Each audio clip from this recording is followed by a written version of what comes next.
बदलापूरचा विकास बघा, विकास बदलापूरचा विकास. बिना नंबर प्लेटची कचऱ्याची गाडी हा विकास नंबर 2.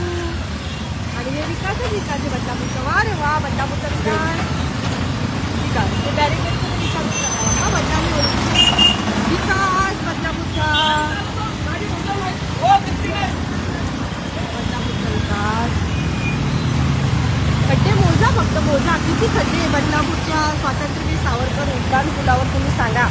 आणि त्याच्यामध्ये जर एखाद्या जर गड्ड्यामध्ये कचऱ्याची गाडी अडकली, ती फसली, तर मग विचारायलाच नको. मग तर एखाद्याचा जीवच जाईल ते वाज घेऊन घेऊन.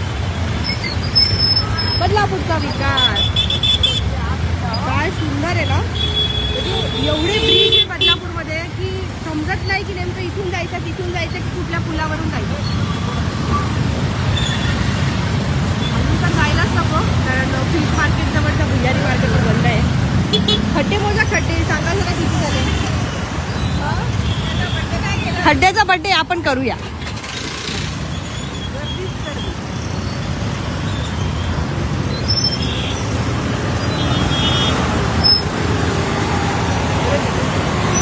मोठी वाहनं काही टँकर आहेत ना, टँकर कसं काय थांबतील. आपण बदलापूरचा विकास आहे. हो हो हो नक्की. तर आपण विकास बघतोय बदलापूरचा. बघा पुढे पण एक टँकर आहे, मागे पण एक टँकर केलं.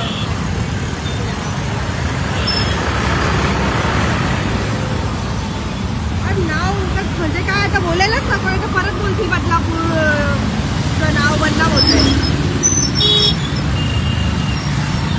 हे मोठे मोठे जे वाहन आहेत ना, त्यांना जर काहीतरी टाईम दिला पाहिजे सुनिश्चित करून, कारण आता शाळा सुटायची पण वेळ असते. गाड्या गाड्या वा, बदलापूरचा विकास.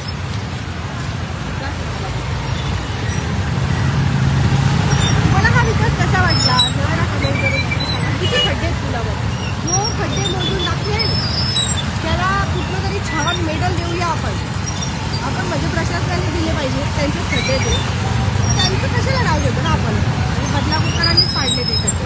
कशाला गाड्यांनी फिरायचं, पायी पायी फिरायला पाहिजे तर काय गाड्या घेतो. बघा सगळ्यांकडे गाड्या आहेत.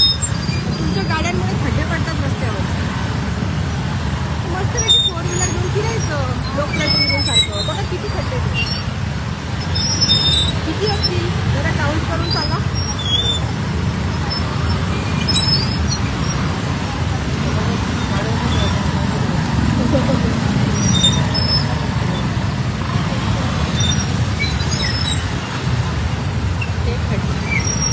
आता इथून आहे ना स्लायडिंग चालू होती. वॉटर पार्कला जायची गरज नाही. इथून असं एकदम त्यांनी स्लायडिंग बनवलं आहे.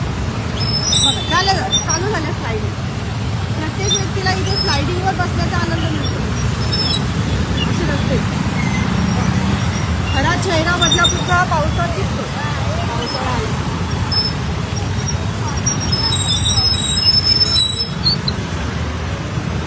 आपल्याला सुशोभीकरण महत्वाचं आहे. आपल्याला हे खड्डे नको. भले सुशोभीकरण बघायला आपल्याला खड्ड्यातून जावं लागलं तर चालेल. बोलायलाच नको. बोलायचं नाही अजिबात कोणी. सुशोभीकरण एकदम महत्वाचं आहे. मुलांना घरी जायला 1 तास लागला तरी चालेल, पण सुशोभीकरण महत्वाचं.